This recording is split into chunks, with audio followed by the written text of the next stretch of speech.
오늘은 창세기 37장 말씀 가지고 꿈꾸는 자라는 제목으로 말씀을 드리고자 합니다. 이제 창세기 37장부터는 이전까지 아브라함의 하나님, 이삭의 하나님, 야곱의 하나님에서 이제 야곱의 아들들의 하나님, 하나님께서 야곱의 아들들에게 역사하시는 일들을 기록해 주고 있습니다.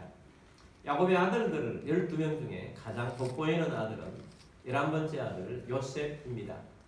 요셉은 애굽으로 가서 애굽에서 총리가 되었고 또 풍년 7년과 흉년 7년 잘 관리하여서 나라를 잘 살게 하고 또 주변의 나라를 먹여 살리는 위대한 일을 행하는 믿음의 사람이었습니다. 그래서 이 요셉은 애굽으로 이렇게 가게 되었는데 오늘 창세기 37장 말씀에는 어떻게 해서 요셉이 애굽으로 가게 되었는가 하는 말씀을 우리에게 전해주고 있습니다. 그리고 이 말씀 속에서 요셉의 청소년기에 요셉은 어떤 사람이었는가, 사람은 떡잎부터 알 수 있다고 그랬는데 요셉은 어떤 인물이었는가 하는 것을 보기를 원합니다. 첫 번째로 요셉은 있는 그대로 말하는 순진한 아들이었다라는 것입니다. 요셉은 형들과 함께 양을 치고 그렇게 살 때도 있었습니다. 근데 요셉은 있었던 일들을 있는 그대로 아버지에게 가서 또 이야기하는 그런 순진한 아들이었습니다. 창세기 37장 2절 말씀 보겠습니다. 야곱의 족보는 이러하니라. 요셉이 17세의 소년으로서 그의 형들과 함께 양을 칠 때에 그의 아버지의 아내들 빌하와 실바의 아들들과 더불어 함께 있었으니 그가 그들의 잘못을 아버지에게 말하다. 요셉이 17세 때 청소년기죠. 소년으로서 그의 형들과 함께 양을 치고 있을 때 형들이 덜해서 나쁜 짓들도 많이 하고 허물들도 있죠. 그 잘못을 아버지에게 말하는 있는 그대로 말하는 순진한 아들이었습니다. 그래서 형들이 이 동생을 매우 싫어하게 되죠. 그래서 미움이 이 형들의 가슴 속에 남아 있었고 또 그것이 또 아버지를 통해서 우중을 들었던 이러한 일들이 또 요셉에게 다가오는데 그럼에도 불구하고 계속해서 그런 일들을 행하는 요셉의 모습을 보여줍니다. 좀 어떤 면에 있어서 순진한 그런 모습이 있었던 아들이라는 것을 보여줍니다. 두 번째는 요셉은 가장 사랑받는 아들이었습니다. 야곱에게는 12명의 아들이 있었죠. 그리고 요셉은 11번째 아들입니다. 야곱이 가장 사랑하는 아내는 라헬이었습니다. 첫사랑이었고 사랑을 계속 가지고 있었던 아내가 라헬입니다. 이 라헬은 오랫동안 하나님께서 태의 문을 열지 않으셔서 자녀가 없었습니다. 근데 하나님께서 이제 때가 되었다 했을 때 태의 문을 여셨는데 10명의 아들이 있고 난 다음에 이제 라헬을 통해서 태어난 아들이 요셉이지요. 그리고 12번째 아들이 베냐민인데 역시 라헬의 아들입니다. 근데 12번째 아들 베냐민을 낳다가 라헬이 죽었습니다. 그러니까 요셉과 베냐민은 아주 어린 아들이었는데 친모가 없이 이제 자라나게 된 것입니다. 요셉 본인도 또 아버지에게 잘하는 아들이었기도 하고 또 노년에 태어난 아들이기 때문에 굉장히 극심하게 사랑을 합니다. 3절 말씀 보겠습니다. 요셉은 노년에 얻은 아들이고 이스라엘의 여러 아들들보다 그를 더 사랑함으로 그를 위하여 채색옷을 지었더니 요셉은 노년에 얻은 아들이다. 이스라엘이. 자, 하나님께서 야곱의 이름을 이스라엘로 바꿔주셨는데 이제 이스라엘로 살고 있습니다. 그래서 이스라엘의 여러 아들들보다 요셉을 더욱더 사랑해서 그를 위하여 채색옷을 지어 입혔다. 다른 아들들은 다 목동의 옷을 입고 삽니다. 그런데 요셉만 특별히 채색옷, 메이드 인 애굽, 그 당시 세계 최고의 국가였던 애굽의 채색옷을 입었지 않을까 생각합니다. 그래서 좋은 옷을 입고 다니게 했던 것입니다. 그래서 특별하게 돋보이게 요셉을 잘 사랑하는 그런 모습입니다. 자, 이것은 또한 요셉 개인에게는 사랑받아도 좋지만 또 형들에게 미움을 받는 시기 질투를 받는 그런 계기가 되기도 합니다. 그러나 또 한편으로는 사랑을 많이 받았기 때문에 이 사랑을 많이 받은 어린 시절의 사랑을 많이 받으면 그 사랑의 힘이 있어서 자아상이 높고 또 어려움을 버텨낼 수 있는 힘이 있는 것입니다. 여러분들도 자녀들은 어릴 때부터 사랑하며 키울 수 있게 되길 바라고 또 앞으로 또 사랑을 많이 주는 자가 되기를 주의 이름으로 축복합니다. 그리고 요셉은 또 어떤 모습이었느냐?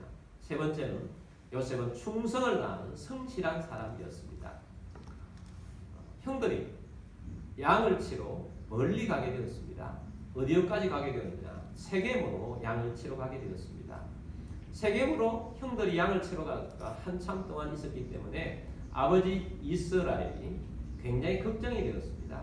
여러분 우리가 기억하는 세겜은 어떤 곳입니까? 본래 이스라엘이 가나안 땅에 왔다가 잘 정착하고 살던 곳이었습니다. 근데 세겜에서 디나와의 불미스러운 사건이 있었고 또 남자들 할례받기에서 시므온과 레위가 가서 남자들 다 죽여버려요. 그래서 하나님 베델로 올라가서 베델로 갔다가 그런 곳이 있었던 곳이 세겜입니다. 그래서 세겜이라는 것은 좀 불안의 요소가 많은 곳이에요. 근데 불안한 그 요소가 많은 세겜 땅으로 아들들이 양을 치러 갔으니까 아버지 이스라엘이 굉장히 걱정이 되었습니다.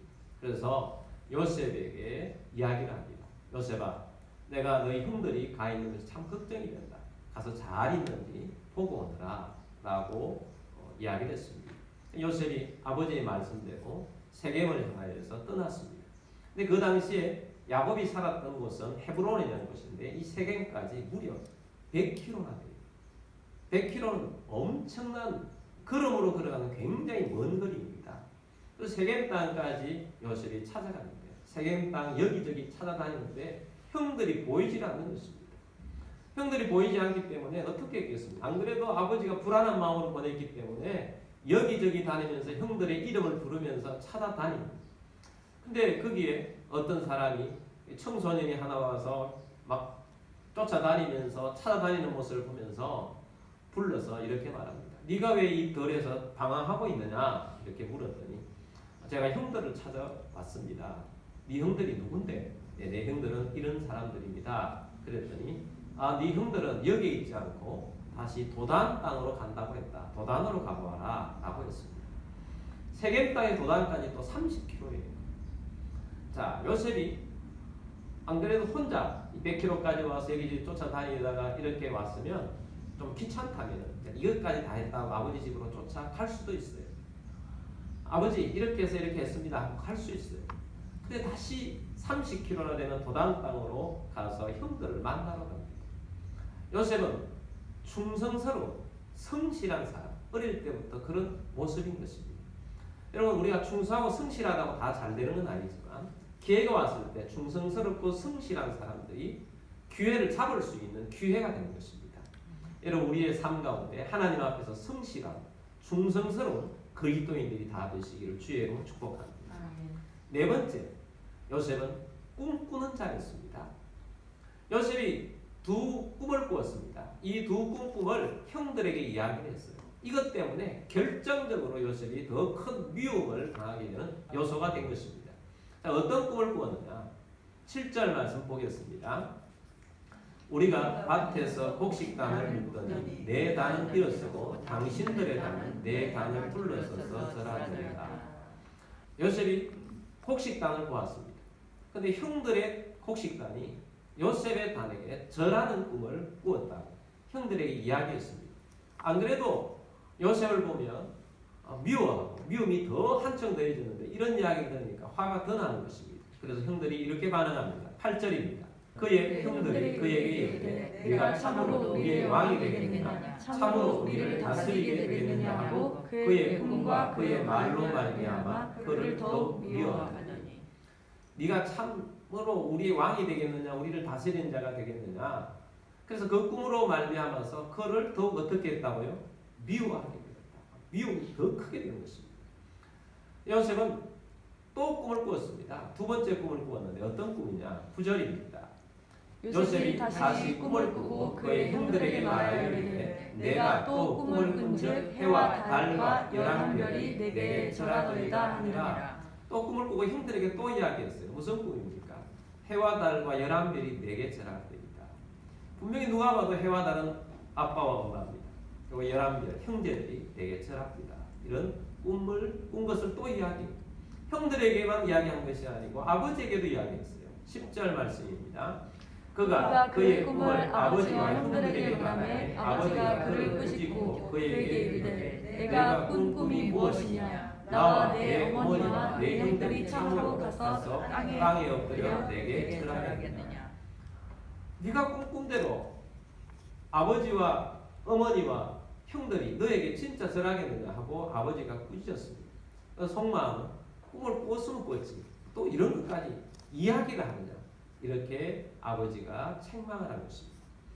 그런데 형들은 이 꾼 꿈으로 인해서 미움이 극대화되었지만 아버지는 이 꾼 꿈을 마음에 새겼다, 마음에 간직하게 되었다라고 또한 성경은 말씀해 주고 있습니다. 자, 요셉의 이 꾼 꿈은 하나님이 예언적으로 꾸게 해주신 것입니다. 우리가 많은 꿈을 꾸지요. 많은 꿈 중에 하나님께서 우리에게 예언적으로 주시는 꿈이 있습니다. 하나님이 일하시는 방법이 있습니다. 하나님은 계획하시고 그 계획하신 것을 또한 알려주십니다. 계획하신 걸 알려주시는 것을 예언이라고 하죠. 예언을 받은 사람의 마음속에 이 예언을 간직하고 그대로 이루어지기를 바라는 것을 하나님이 주신 비전이라고 말합니다. 그래서 비전을 품고 꿈꾸고 살아갑니다. 근데 이 비전을 받고 꿈꾸고 살아가는 사람들의 특징은 이 비전이 떠나가지 않아요. 이 꿈을 이루기 위해서 하나님 앞에 간절히 기도합니다. 그리고 그 꿈을 위해서 하나님의 인도하심을 따라 순종하고 또 행하며 그 일의 결과를 보기 위해서 따라간다는 거예요.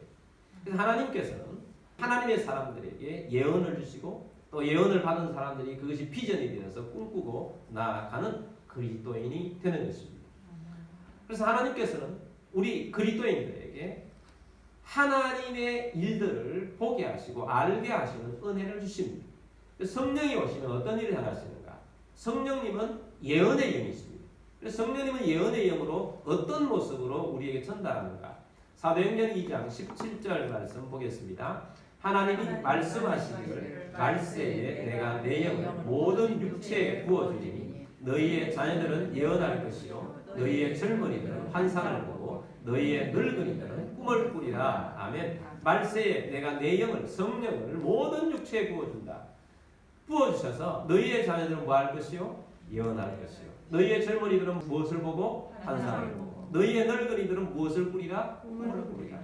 자, 하나님께서 예언적으로 주는 수단들이 예언과 환상과 꿈입니다.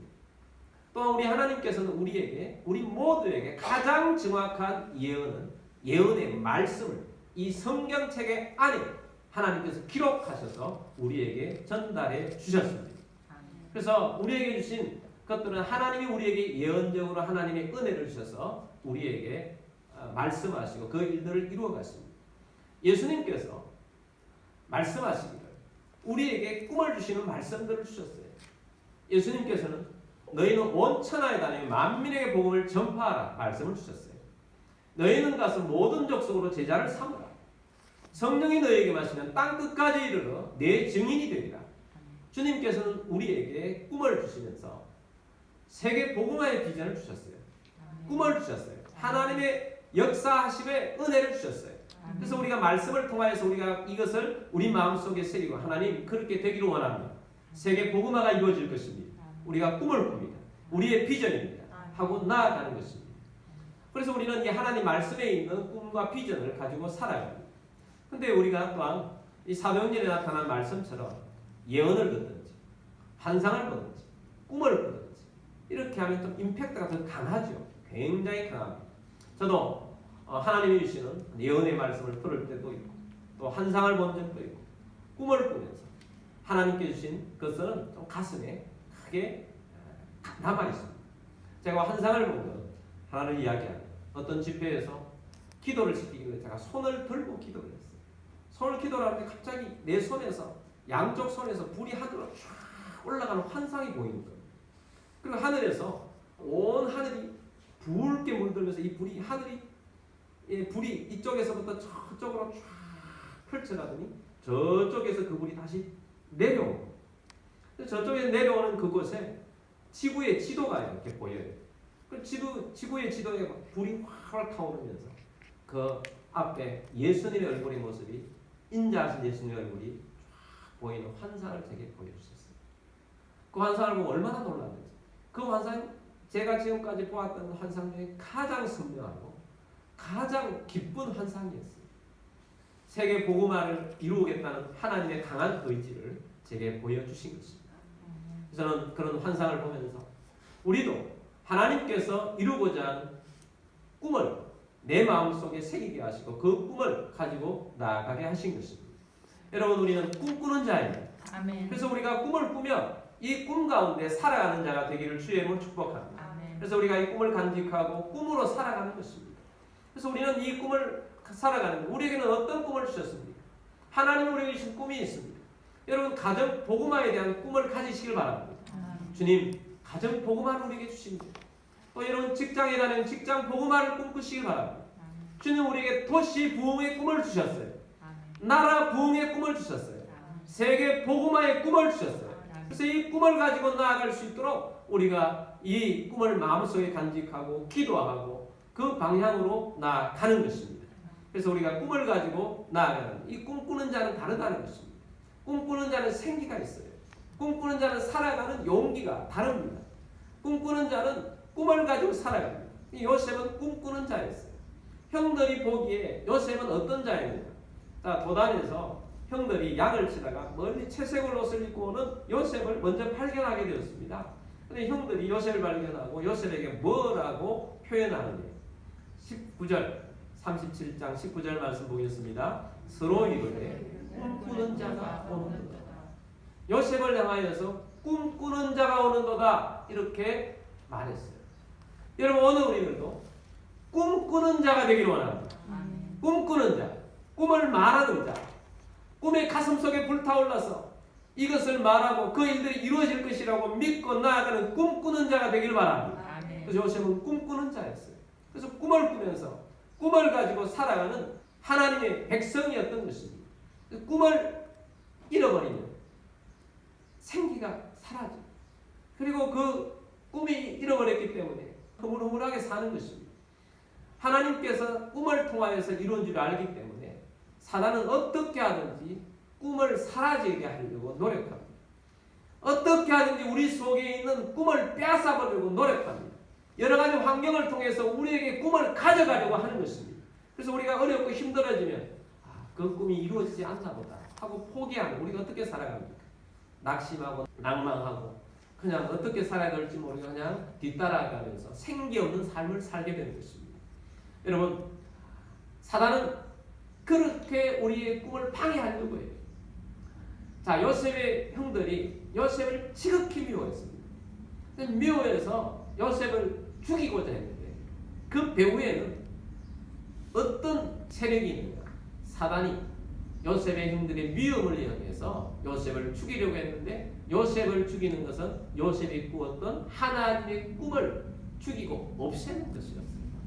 그래서 19절에서는 서로 이르되 꿈꾸는 자가 오는도다 이렇게 말하고 그 형들이 어떻게 모임합니까? 20절입니다. 자, 그를 죽여 한 구덩이에 던지고 우리가 말하기를 악한 짐승이 그를 잡아 먹었다 하자 그의 꿈이 어떻게 되는지를 우리가 볼 것이니라.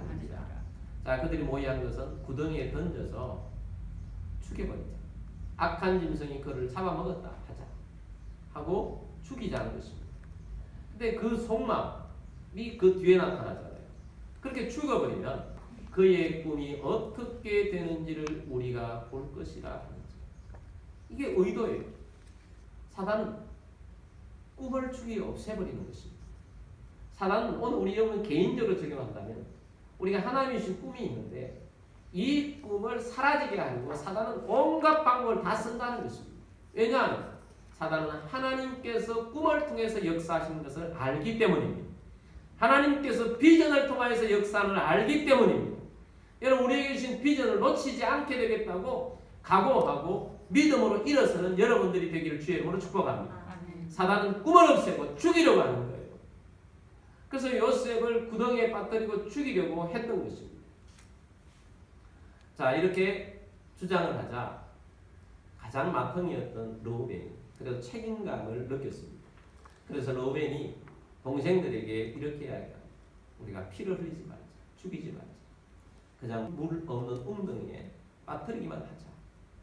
그 이유는 르우벤이 동생들의 이 미움이 너무 크고 너무 죽이고자 하는 욕구가 너무 강하다는 것을 르우벤이 알고 있었어요. 그리고 르우벤의 둘째 동생, 셋째 동생은 아주 살기가 든든한 아들들이에요. 한번 한 마을을 남자들 다 죽여버려요. 경험이 있는 아들들이에요. 얼마나 호전적인 아들들이에요.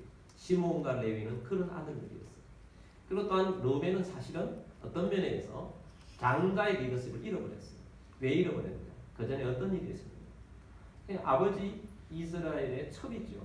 빌하와 사랑을 나눈 거예요. 그러니까 이런 잘못된 행동을 하면 리더십을 잃어버리는 것입니다. 근데 어떻게 하든지 그래도 장남으로서 동생을 살려야겠다라는 그런 마음이 있어서 조금의 화를 누굴거리기 위해서 그냥 구덩이에만 빠뜨리자라고 제안을 해서 그럼 그렇게 하자 하고 구덩이에 빠뜨렸습니다. 자, 그리고 나니까 조금 있다가 이스마엘의 상인들이 그 옆을 지나가는 것입니다. 그때 마침 넷째 아들 유다가 이렇게 말합니다. 야, 우리가 동생인데 그래도 우리의 혈육인데 죽여서 뭐 하겠느냐. 그냥 저 동생을 그냥 팔아버리자. 팔아버리면 뭐 그 꿈이 우리에게 다시 오지도 않을 것이고 또 가버리면 팔아버리면 노예로 살 테니 그냥 죽이지는 말자라고 유다가 제안을 합니다. 모두 좋다고 생각을 하고 이스마엘 상인들에게 요셉을 은 20에 팔아버렸습니다. 요셉이 이제는 팔린 인생이 되는데 그 당시에 돈으로 팔리면 무조건 노예입니다. 그래서 요셉은 애굽으로 가서 애굽의 보디발이라는 바로왕의 시위대장의 집에 팔려서 노예 생활이 시작되게 된 것입니다. 이 모든 것에서 하나님의 섭리가 있어요. 하나님의 계획이 있습니다. 하나님께서는 하나님의 큰 그림이 있었어요. 하나님의 큰 그림은 뭐냐? 출애굽의 배경이 되도록 하나님께서는 하신 것입니다. 이미 하나님께서는 아브라함에게 예언해 주신 내용이 있어요. 창세기 15장 13절 14절 말씀이 나오는데 여호와께서 아브라함에게 이르시되 너는 반드시 알라. 네 자손이 이방에서 객이 되어 그들을 섬기겠고 그들은 400년 동안 네 자손을 괴롭히리니. 자, 이 말씀은 아브라함의 후손들이 이방의 객이 되겠다. 그리고 그들을 섬기고 400년 동안 자손을 괴롭힐 것이다. 14절입니다. 그들이 섬기는 날을 내가 징벌할지며 그 후에 네 자손이 큰 재물을 이끌고 나오리라. 출애굽기의 요약이죠. 하나님의 큰 그림은 이 백성들이 애굽에서 400년 동안 있다가 큰 민족을 이루어서 나오게 될 것이다. 그래서 이것은 구원 역사에 굉장히 큰 교훈을 주는 일인 것입니다. 그 가장 기본 바탕이 요셉을 먼저 애굽으로 보내는 큰 그림이 있어요. 그 큰 그림 안에 요셉이 애굽의 총리가 되고 그에게 절하게 되는 가족들의 그림이 작은 그림으로 하나님께서 보여주신 것입니다. 우리의 삶은 하나님의 큰 그림이 있어요. 하나님의 큰 역사가 있어요. 그리고 우리는 우리의 작은 걸음이 있어요. 한 걸음 한 걸음. 그 모든 것들이 우리 하나님 백성들에게는 다 계획이 있습니다. 여러분의 하나님의 계획이 다 있어요. 아멘. 우리 교회도 하나님의 계획이 있어요. 아멘. 하나님 예언적으로 말씀을 주시고 예언적으로 주신 것들을 하나님이 이루어 가시는데 이루어 가시는 데는 많은 싸움이 있어요. 어려움이 있을 수 있어요. 사단이 그 방해합니다. 우리의 꿈을 방해합니다. 우리의 꿈을 없애려고 합니다. 우리가 꿈을 포기하면 하나님의 일이 멈춰지는 거예요. 근데 하나님께서는 멈추게 하지 않습니다. 하나님은 꿈을 전진하게 하십니다. 아무리 요셉을 죽이려고 했고 노예로 팔아버렸지만 그것이 도리어 하나님께서는 요셉의 꿈을 이루는 계기를 삼아 주신 거예요. 꿈은 전진합니다. 하나님의 신 꿈은 죽지 않습니다. 멸망당하지 않습니다. 아멘. 여러분 우리 속에 하나님의 신 꿈으로 불타오르게 되기를 주의 이름으로 축복합니다. 아멘. 그래서 하나님의 나라를 이루어가는 주의 백성이 되게 하십니다. 여기에 무슨 희망이 있겠는가? 무슨 꿈이 이루어지겠는가? 어떤 일이 일어나겠는가? 그렇게 절망 가운데 빠지지만 그렇지 않다는 거예요. 하나님께서는 꿈을 전진하게 하시고 하나님의 은혜를 베풀어 주십니다. 주님이 주신 꿈을 놓치지 않고 믿음으로 붙잡고 일어서는 여러분들이 다 되시기를 주의 이름으로 축복합니다. 아멘. 요셉에게는 꿈이 있었고 사랑이 있었고 믿음이 있었기 때문에 사실은 요셉이 노예로 팔린 과정, 다음에 그 과정들은 정말 힘든 과정이잖아요. 무엇보다도 자기를 죽이려고 했고 팔았던 사람이 자기의 형들이라는 것이 얼마나 큰 충격이고 얼마나 큰 상처입니다. 여러분, 아무리 큰 상처가 있고 아무리 큰 충격을 받아도 이보다 더 큰 충격과 상처가 있는 사람이 있습니까? 여러분 중에 그런 사람이 있습니까? 그렇지 않을 거예요. 그런 종류의 어떤 어려움을 당한 적은 있어도 그만큼 큰 충격이었지만 요셉은 그것 때문에 복수하고자 하는 마음도 없고 그것 때문에 가슴 아리를 한 적도 없어요.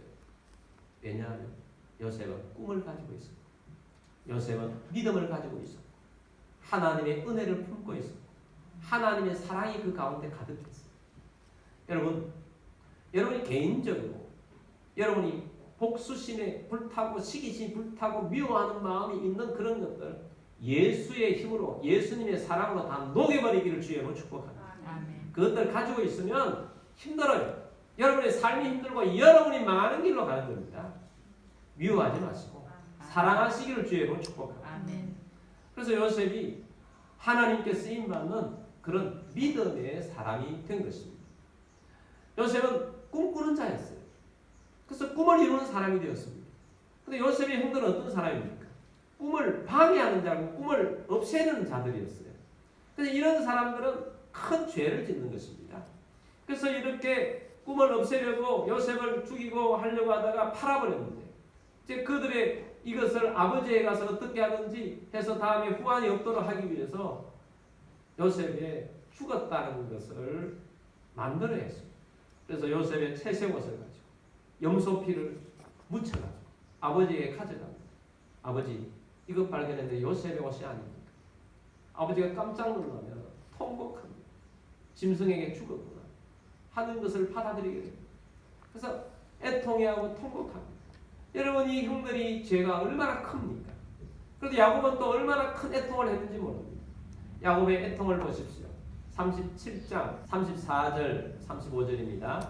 자기 옷을 찢고 굵은 배로 허리를 묶고 오래도록 그의 아들을 위하여 애통하니 35절 그의 모든 자녀가 위로하되 그가 그 위로를 받지 아니하여 이르되 내가 슬퍼하며 수월로 내려가 아들에게로 가리라고 그의 아버지가 그를 위하여 울었더라. 얼마나 큰 아픔이겠어요. 아들이 안 죽었다는 것 아버지는 모르는 일입니다. 아들로들로부터 쏘김을 당했죠. 내 아들, 내 사랑하는 아들이 죽었다. 오랫동안 가슴앓이를 하고 슬퍼하며 괴로워하며 애통하며 살았습니다. 여러분, 그런데 우리가 여기에서 하나 생각할 것이 있어요. 야곱은 속이기를 잘하는 자였어요. 형이 에서를 얼마나 속였습니까? 여러분, 우리가 살아가면서 심는 대로 거둔다는 법칙이 있어요. 심는 대로 거둔다. 야곱은 속이는 자였는데 아들로부터 엄청난 속임을 당하여서 얼마나 큰 애통하는 마음으로 살아만 했습니다. 여러분, 좋은 것을 심게 되기를 바랍니다. 아멘. 우리 배후에는 하나님 계세요. 아멘. 좋은 것을 심으면 좋은 열매가 다가오지만 나쁜 것을 심으면 나쁜 것으로 다가온다는 사실이에요. 아멘. 그러므로 여러분, 오늘 우리들이 정말 좋은 것, 믿음, 하나님의 은혜, 하나님의 사랑을 심고 살아가는 그리스도인들이 다 되시기를 주의 이름으로 축복합니다. 아멘. 그래서 하나님께서 우리에게 주시고자 하는 일들을 하나님은 이루어 가십니다. 자, 오늘 말씀 맺겠습니다. 여러분, 주님께서는 우리 모두를 불러주셨어요. 아멘. 그리스도인이 되게 하셨습니다. 아멘. 또한 우리는 꿈꾸는 자가 되기를 원합니다. 아멘. 주님은 우리에게 예언의 말씀을 주셨습니다. 우리 교회에 주신 비전이 있어요. 우리 이웃들을 복음화시키는 것입니다. 아멘. 여러분, 여러분의 가정들을 보면서 여러 가지 기도의 제목들도 있고 마음에 품어야 할 것들이 있지만 여러분의 1번의 마음은 가정 복음화다. 가정 복음화다. 가정을 구원해야 합니다. 이것이 여러분의 1번의 꿈이 되기를 바랍니다. 아멘. 여러분의 직장 생활 속에서 여러 가지 힘들고 어려운 일들이 있겠지만 여러분의 일반 꿈은 직장을 보고만 하는 겁니다. 이것이 여러분의 마음에 간직하게 되기를 주의 이름으로 축복합니다. 여러분, 우리 교회에 주신 꿈이 있어요. 우리 이웃을 보고만 하는 것입니다. 도시가 보고만 되는 것입니다. 이 도시가 주님의 나라가 되기를 꿈꾸는 것입니다. 여러분, 이 꿈을 놓치지 맙시다. 이 나라가 바르게 되고 이 나라에 하나님의 나라가 이루어지는 것을 꿈꾸는 것입니다. 예수님 말씀에 예수님 가슴 속에 있었던 꿈을 우리 가운데 주셨어요. 세계 복음화의 꿈을 주셨어요. 이 꿈을 이루기 위해서 하나님, 우리가 기도하며 나아갑니다. 하나님, 우리가 이 기도를 이루게 되기를 원합니다. 우리는 가슴 속에 품고 나아갑니다. 주님, 세상이 어지럽고 힘듭니다. 많은 악한 사람들이 권력을 가지고 움직이고 있습니다. 잘못된 것을 가지고 나아가고 있습니다. 하나님, 그래서 우리는 다음 세대들에 집중합니다. 미래 세대들에 집중합니다. 다음 세대를 일으켜 주님 영영영영마다 하나님의 마음으로 일할 리더들을 배출하게 하여 주시고 세상을 바꿀 수 있는 믿음의 자녀들이 우리의 자녀가 되게 하여 주옵소서. 이것이 우리 가슴 속에 불타오르는 꿈꾸는 자가 되기를 주의 이름으로 축복합니다. 꿈꾸는 자. 주님께서 우리에게 이 꿈을 주셨습니다. 주님이 우리에게 주신 꿈을 이루기 위해서 우리가 어떤 경우에는 우리가 부족하고 연약해서 우리 행동을 못할 수도 있어요. 그런데 우리는 가만히 앉아서도 기도는 할 수 있잖아요. 기도는. 근데 기도는 힘든 일이에요.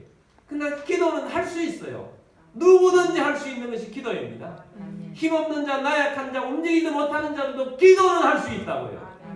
그러니까 가만히 생각하면 내가 환상 속에 환상을 보았던 건 이야기했잖아요. 내가 게스트 나가는 게 뭐겠습니까? 다 하나님으로부터 먼저 나오는데 내게서부터 하늘로 올라가면 뭐겠습니까? 기도죠. 기도. 내게서부터 하늘로 올라가서 내 마음에 있는 기도의 마음, 하나님 주신 꿈의 마음을 가지고 하늘로 올라가서 이것이 하나님의 응답으로 세상에 떨어지는 거예요. 그러나 여러분, 꿈꾸는 자가 하나님의 나라를 이루고 세상을 바꿉니다. 주님이 주신 꿈을 간직한 주의 백성이 다 되시기를 주의 이름으로 축복합니다. 그래서 우리가 꿈꾸는 자가 되기를 원합니다. 주님 안에서 살아가는 그리스도인이 되기를 원합니다.